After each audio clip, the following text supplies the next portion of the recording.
أعوذ بالله من الشيطان الرجيم إن الذين كفروا سواء عليهم أنذرتهم أم لم تنذرهم لا يؤمنون ختم الله على قلوبهم وعلى سمعهم وعلى أبصارهم غشاوة ولهم عذاب عظيم. Sesungguhnya orang-orang yang kafir itu sama saja ke atas mereka. Sama ada kamu memberi amaran peringatan kepada mereka atau kamu tidak memberi peringatan kepada mereka, mereka tak beriman. Allah tutupkan hati-hati mereka dan ke atas pendengaran mereka. Dan pada penglihatan mereka selaput yang menutup sehingga mereka tak nampak. Dan bagi mereka azab yang sangat besar. Setelah disebut dalam ayat-ayat yang terdahulu berkenaan dengan orang yang beriman, iaitulah sebanyak 5 ayat tentang orang yang beriman yang dapat petunjuk daripada Allah Ta'ala. Maka disebut dalam 2 ayat saja tentang orang kafir, pendek je. Orang kafir ni orang yang Tuhan tentukan dia jadi kafir. Wahai Muhammad, sama saja, sama ada mu beri amaran, mu tak beri amaran, mereka tak beriman. Kerana Allah Ta'ala tutupkan hati mereka, meterikan hati mereka. Macam kita meteri tank dengan timah, tak terbuka, tutup kunci rapat hati mereka. Mereka tak layak mendapat hidayah daripada Allah Ta'ala. Diturunkan ayat ini kerana Nabi SAW terlalu ingin seluruh manusia masuk Islam. Kalau boleh, biar semua orang Arab masuk Islam belaka. Anak beranak dia termasuk Abu Lahab yang kita baca cerita tadi. Biar selamat belaka di dunia dan akhirat. Kalau boleh, semua manusia masuk Islam belaka. Inilah harapan Nabi SAW. Apabila adanya orang kafir, ada orang yang tak masuk Islam, ramai pula menyebabkan Nabi sangat sedih, sangat duka cita. Sangat sedih, sangat duka cita Nabi kerana orang tak ikut dia. Lalu Allah menurunkan ayat ini kepada Nabi SAW, beritahu bahawa tugasmu wahai Muhammad ialah menyampaikan. Disebut dalam ayat yang lain, fa innama 'alaikal balagh wa 'alainal hisab innama anta nadhirun wallahu 'ala kulli syai'in wakil.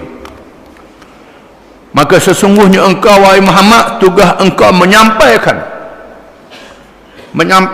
Islam kepada manusia. Adapun tugas kami ialah hisab pada hari kiamat. Tuhan kata, sesungguhnya engkau ditugaskan untuk memberi amaran. Tugasmu untuk memberi amaran, memberi peringatan kepada manusia. Itu tugasmu wahai Muhammad sallallahu alaihi wasallam. Adapun untuk masuk Islam itu urusan Allah Ta'ala. Allah Ta'ala tahu siapa yang layak masuk Islam dan siapa yang tak layak masuk Islam.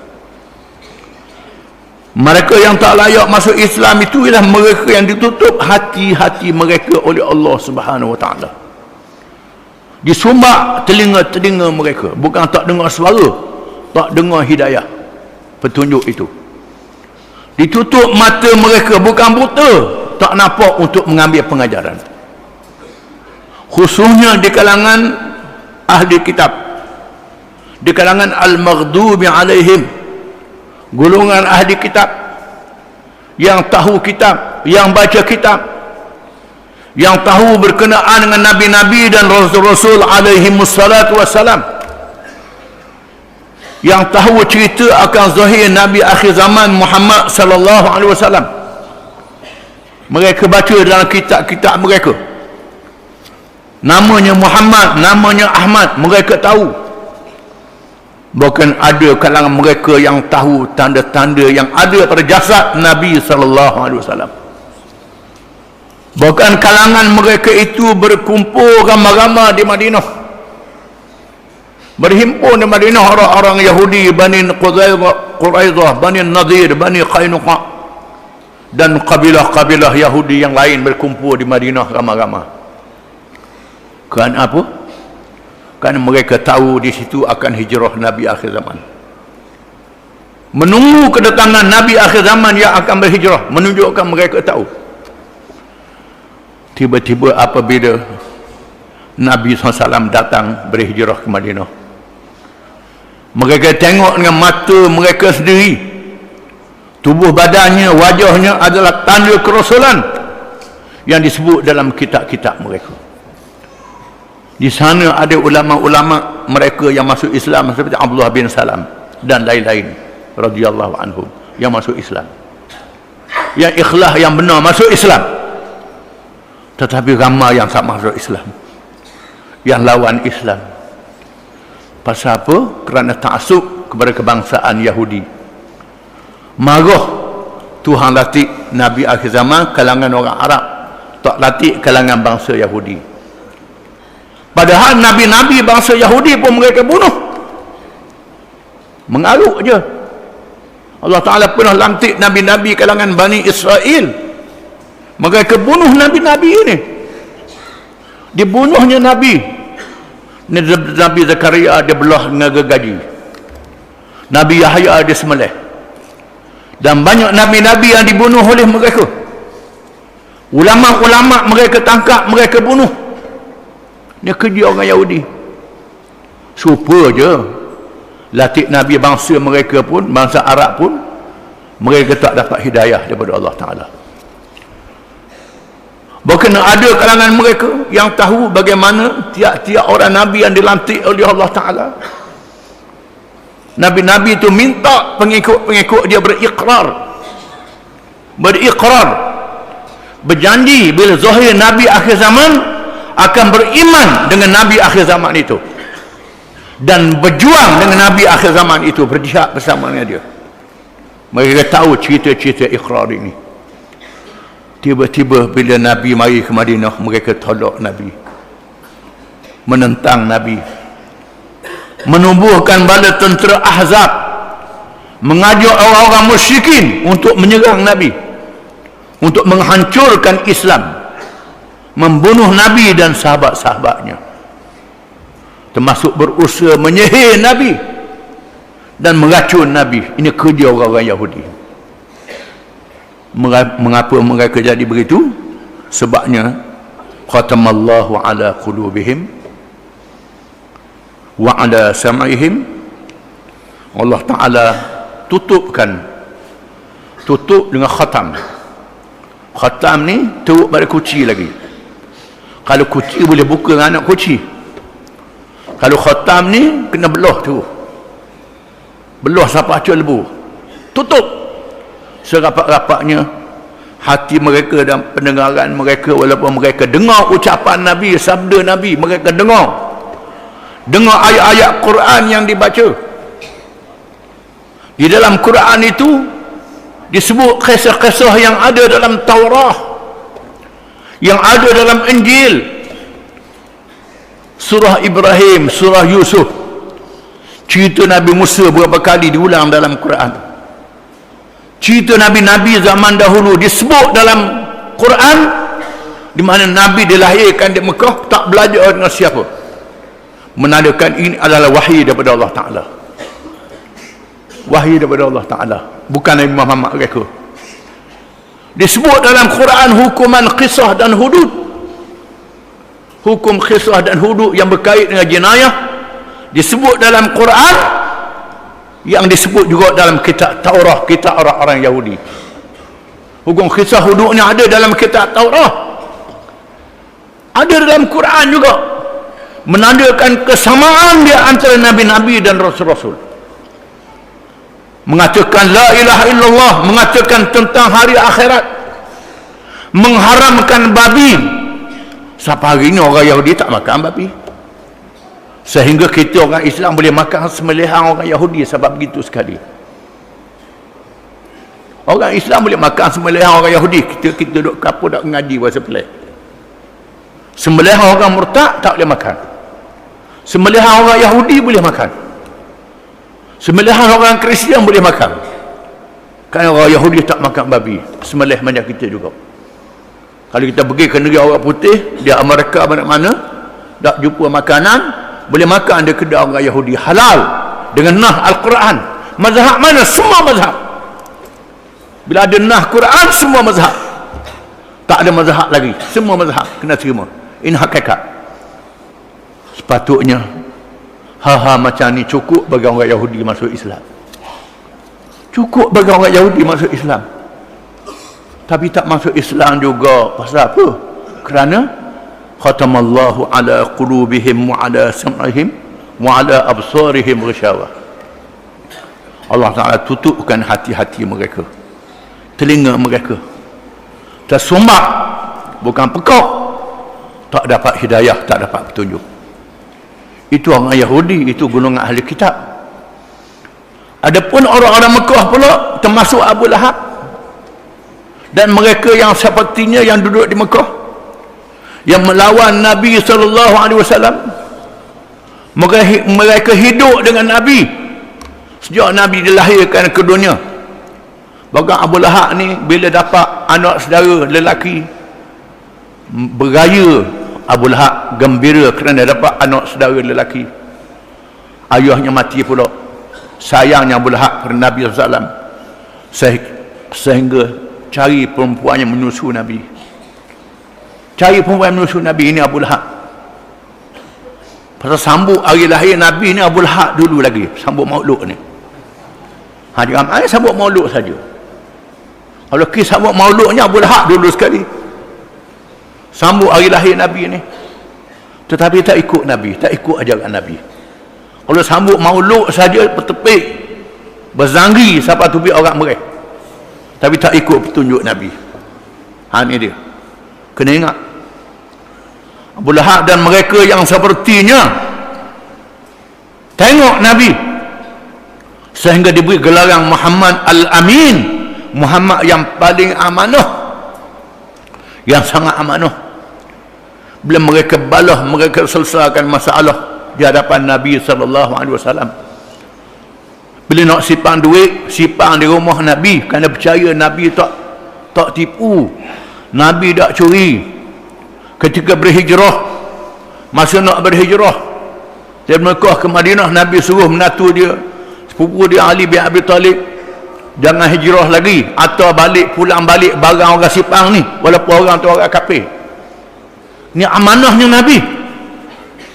Di sana ada orang-orang kafir yang percaya pada amanah Nabi. Sipang barang di rumah Nabi, rumah Khadijah radhiyallahu anha, menandakan barang tu dijaga dengan amanah. Nabi jadi bank tempat sipang barang. Tapi bila Nabi ajak masuk Islam, tak mahu masuk Islam. Tak mahu masuk Islam. Pasal apa? Allah Ta'ala tutup hati-hati mereka, tutup telinga-telinga mereka. Allah Ta'ala tudung mata-mata mereka. Bukan tak dengar, tak dapat hidayah. Nampak, tak dapat hidayah. Inilah hikmah mengapa tiap-tiap rakaat ihdinas siratal mustaqim, ihdinas siratal mustaqim. Tiap-tiap rakaat tunjukkanlah kami jalan yang betul. Minta Tuhan tunjuk jalan yang betul. Jalan yang betul, hidayah ialah dalam Quran. Bagaimana nak beramal dengan Quran? Ialah Nabi Muhammad sallallahu alaihi wasallam. Tiba-tiba tolak petunjuk Quran, tolak petunjuk Nabi, pakai petunjuk yang lain. Ini mereka yang tak dapat hidayah. Itu zaman dulu. Dalam dunia hari ini terdapat golongan orientalis yang disebut dengan al-mustasyriqun. Al-mustasyriqun ataupun orientalis. Orientalis ni ialah orang-orang Kristian, orang-orang Yahudi yang mengkaji dan mengaji Islam, mengaji dan mengkaji, mengaji Quran dan mengkaji ayat-ayat Quran. Ada orang tu nak baca Quran pun tak boleh, dengar cerita je, beriman. Orientalis ni mengaji dan mengkaji Quran, tiap-tiap hukum. Kisah di Quran tu dia kaji. Cerita Fir'aun, kita tengok ada tak? Fir'aun, ada, dia mesti ada tanda dia. Cerita Namrud, ada tak tanda Namrud? Pergi di Iraq, ada tanda Namrud. Cerita Sabak, ada tak tanda Sabak? Tengok empangan di Yaman, kerajaan Sabak. Betul Quran cerita. Quran sebut tentang bulan, bintang, matahari, buat teropong besar. Tengok peredaran bintang dan matahari. Betul macam Quran sebut. Termasuk hukum-hukum yang ada dalam Quran. Betul. Ini orientalis. Ramai kalangan mereka yang tak beriman. Usaha lawan Islam. Tolak Islam. Tipu orang Islam. Jangan ikut Islam ni. Dia tahu Islam ni betul tapi tak ikut. Ada juga yang masuk Islam. Contohnya Muhammad Asad. Muhammad Asad ni adalah seorang Yahudi Austria yang mengkaji Islam, baca Islam, akhirnya masuk Islam. Tukar nama Muhammad Asad. Ada juga yang masuk Islam dan berjuang menegakkan Islam. Maryam Jamilah, orang Yahudi yang mereka masuk Islam, dapat hidayah. Orang Yahudi masuk Islam. Banyak kalangan yang mengkaji ni, banyak jugalah, tapi tak sebanyak mereka yang lawan. Kebanyakannya lawan Islam, tentang Islam. Kerana apa? Tak dapat hidayah, tak dapat petunjuk. Itu dalam kalangan yang lain. Kalangan kita ni pula, tengok bagaimana banyaknya jenayah, banyaknya kemungkaran, pecah rumah sana, pecah rumah sini, curi sana, curi sini, rompok sana, rompok sini, dadah sana, dadah sini, sehingga macam banjir masuk jenayah dan maksiat ini, tapi tak mau pakai hukum Quran. Tak mau pakai Quran, pakai hukum manusia juga. Tolak hukum Allah Ta'ala, pakai hukum manusia. Ini hak mengakui Islam ni, hak mengakui Islam. Pergi Mekah cak kali, tengah tu cak kali, pergi Mekah, pergi umrah cak kali. Tapi ekonomi Islam, politik Islam, undang-undang Islam tak percaya, tak dapat jalan, susah ikut Islam ni. Pergi Mekah tak apa, pergi haji, pergi umrah cak kali tak apa, tapi ikut syariat tak boleh, tak nak. Ini satu hal juga. Inilah barangkali mereka yang tak boleh nak jawab soalan muka nakir, tak boleh nak jawab, kerana tak lepas di atas dunia. Maka di akhirat tak lepaslah, dalam kubur tak lepaslah. Kita kena sedar perkara Islam ni ada perkara yang kita boleh buat, perkara yang kita boleh buat, kita buat. Kita percaya, kita buat. Kalau kita tak buat, kita percaya boleh tahan. Buat maksiat, buat dosa, iman masih ada. Yang susahnya tak percaya, tak percaya pada hukum-hukum yang ada dalam Quran. Mengaku orang Islam, tak percaya hukum-hukum yang ada dalam Quran. Ini termasuklah kalangan mereka yang khatamallahu ala qulubihim. Semua tu mengaji agama, mengaji di Mesir, mengaji India, mengaji di Mekah, mengaji di mana-mana. Baca kitab saja je, baca kitab, bukan main. Tetapi bila siapa masa nak laksanakan Islam, payah dah dia nak buat Islam ni. Di mana ilmu Allah Ta'ala? Di mana kalam Allah Ta'ala? Di mana kebijaksanaan Allah Ta'ala? Di mana adilnya Allah Ta'ala? Di mana? Letak di mana? Yang duduk mengaji kitab sahabat lebu, mengaji sifat-sifat Tuhan, nama-nama Tuhan tu, tiba-tiba dalam amalannya tak percaya pada Islam. Kita kena sedar perjalanan kita ni bukan perjalanan di atas dunia saja. Perjalanan dunia sekejap saja, 60 tahun, 70 tahun, 80 tahun, 1000 tahun. Nabi Nuh dalam kubur lama lagi. Dalam kubur Nabi Nuh nak kata berapa ribu tahun. Umur atas dunia 1000 je, dalam kubur lama lagi. Itulah kehidupan kita. Dunia, alam barzah dan alam akhirat. Tetapi banyak manusia ni duk nampak dunia saja, tak nampak alam kubur dan alam akhirat.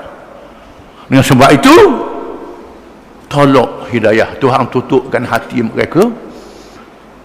Iblis sangat-sangat lagi. Iblis ni boleh cakap dengan Allah Ta'ala. Iblis boleh cakap dengan Allah Ta'ala. Dibawa oleh malaikat naik alam langit, naik alam roh, buat ibadat, boleh bercakap dengan Allah Ta'ala, boleh berdialog dengan Allah Ta'ala. Bila Allah Ta'ala suruh sujud dan Bani Adam, lawan Allah Ta'ala, tak dapat hidayah. Allah Ta'ala laknat, masuk neraka Iblis. Walaupun Iblis ni tengok syurga dah, tengok neraka dah, boleh bercakap dengan Tuhan pun, tapi tak dapat hidayah, tak dapat petunjuk. Di sinilah pentingnya kita minta hidayah. Jangan sampai hati kita ditutup, telinga kita disumbat, mata kita ditudung, tak nampak hidayah Allah Ta'ala. Ini sangat menakutkan dan menggerunkan. Walahum azabun azim, dan bagi mereka itu azab yang sangat besar pada hari kiamat. Mereka yang Tuhan tutup hati ini, tak masuk Islam, azabnya sangat besar pada hari kiamat. Seterusnya lepas ni kita baca pula tentang orang-orang munafik. Orang munafik ni panjang ayatnya, lebih panjang daripada cerita kafir lagi. Kerana orang munafik ni mengaku orang Islam, mari ke masjid, dengar Nabi berkhutbah, dengar Nabi mengajar, dengar Nabi bercakap, tetapi tak percaya. Tuhan tunjukkan tanda-tanda dia, tanda-tanda dia Tuhan tunjuk satu-satu tanda dia, banyak, sehingga ayat cerita munafik ni panjang pada cerita beriman, panjang cerita kafir lagi. Disebut dalam surah-surah yang khusus, dalam suratul munafiqun, dalam surah Bara'ah, dalam suratul Nur, dalam surah-surah yang banyak cerita orang munafik. Bila Nabi beritahu yang tahu orang munafik ni Huzaifah bin Al-Yaman, yang Nabi wayak di Madinah, siapa dia orang munafik. Sayyidina Umar pergi jumpa, temu cari Huzaifah. Dia tanya Huzaifah, nama aku ada tak? Dia tanya nama dia termasuk tak? Dia tanya nama orang lain. Patutnya tanya nama orang lain. Siapa dia tak, orang munafik ni? Dia tanya nama dia ada tak? Dia tak dari ke orang lain. Takut nama dia termasuk juga. Ini menunjukkan bagaimana kepekaan dia dalam masalah iman ini. Wallahu a'lam.